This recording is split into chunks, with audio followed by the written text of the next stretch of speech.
आज हम बात कर रहे हैं भारत को गौरव देती उस क्षण की जब एक आदिवासी महिला भारत के सर्वोच्च पद तक पहुंच गई।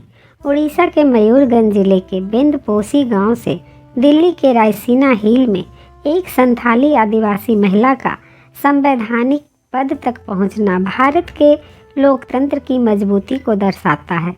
जी हाँ, ये भारत की 15वीं और दूसरी महिला राष्ट्रपति द्रौपदी मुर्मू की बात कर रही हूँ। 64 वर्षीय द्रौपदी मुर्मू अब तक भारत की सबसे कम उम्र की राष्ट्रपति हैं और दुनिया के सबसे बड़े संवैधानिक कुर्सी पर एक आदिवासी समाज से आने वाली महिला हैं। मुर्मू एक छोटे से गांव में पैदा हुई जहां पर प्राथमिक शिक्षा प्राप्त करना ही मुश्किल था, लेकिन वो अपने गांव से पहली स्नातक हुई थी। उन्होंने अपने जीवन की शुरुआत एक टीचर के रूप में की और भाजपा में 1997 में शामिल हुई। उसके बाद एक बार पार्षद से लेकर उड़ीसा में 2 बार विधायक, फिर मंत्री बनना, फिर 2015 से 2021 तक झारखंड की पहली महिला राज्यपाल बनी। इतने सारे उच्च पद पर रहने के बावजूद वो एक महिला हैं और साहस और धैर्य से भरी हुई।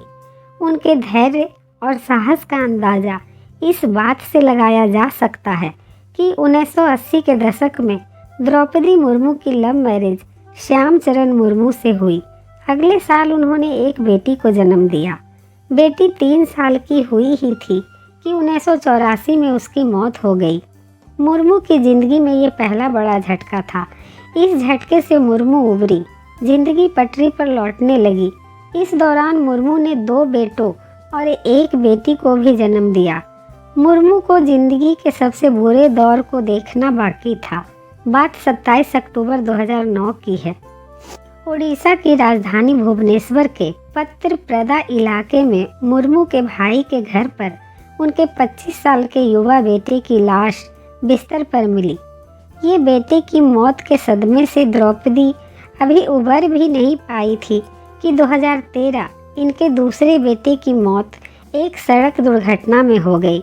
द्रौपदी के 2 जवान बेटों की मौत 4 साल के अंदर हो चुकी थी। वह पूरी तरह से टूट चुकी थी। इससे उबरने के लिए उन्होंने आध्यात्म का सहारा लिया। द्रौपदी राजस्थान के माउंट आबू स्थित ब्रह्म कुमारी संस्थान में जाने लगी।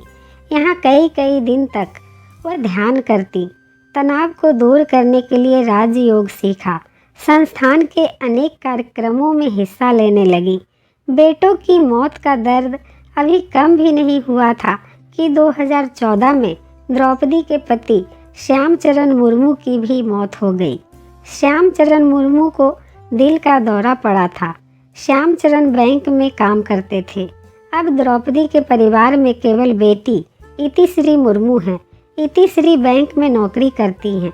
उन्होंने कहा था, एक समय ऐसा था जब मुझे लगा कि मैं किसी भी समय मर सकती हूँ, लेकिन कहते हैं ना, जिंदगी चलने का नाम है। आप चाहें या न चाहें, समय अपनी गति से बढ़ता जाता है। और इन्होंने धैर्य और साहस का परिचय दिया और इस दुख से भी उबर पाई और फिर राजनीति में सक्रिय हुई। राजनीतिक दृष्टि से राष्ट्रपति पद के लिए उनके नामांकन एक मास्टर स्ट्रोक रहा है, जिसने विपक्ष की एकता को बिखेर दिया और यह आदिवासी क्षेत्रों में अपने जनाधार को बढ़ाने के भाजपा के प्रयासों को भी दर्शाता है। उनकी जीत हुई। विपक्ष के 17 सांसदों और 126 विधायकों ने मुर्मू को अपना मत दिया। नए भारत के लिए आदिवासी महिला का राष्ट्रपति चुना जाना हमारे लोकतंत्र के लिए एक नई आशा है। 10 करोड़ से अधिक आदिवासी समुदाय के प्रतिनिधि, जिनकी जनसंख्या देश में 9% के लगभग है और जो अनेक ढांचागत असमानताओं का सामना कर रही है, उस समुदाय से एक महिला का राष्ट्रपति बनना भारत के लोकतंत्र की दृढ़ता का परिचायक है। यह सच है कि राष्ट्रपति का पद अपनी संवैधानिक सीमाओं में बंधा हुआ है और एक राष्ट्राध्यक्ष के रूप में राष्ट्रपति अपनी मंत्री परिषद की सलाह पर कार्य करता है, किंतु उसे सलाह, चेतावनी और प्रोत्साहन देने का अधिकार है। वह सरकार द्वारा लिए गए किसी भी निर्णय पर पुनर्विचार के लिए कह सकता है। इस तरह राष्ट्रपति को संविधान की रक्षा करने का अधिकार दिया गया है और वह किसी भी दस्तावेज पर हस्ताक्षर करने से पूर्व केंद्र से संगत प्रश्न पूछ और अपनी पूर्ण संतुष्टि कर सकता है। कुल मिलाकर ऐसी है राष्ट्रपति जी की दर्दनाक कहानी।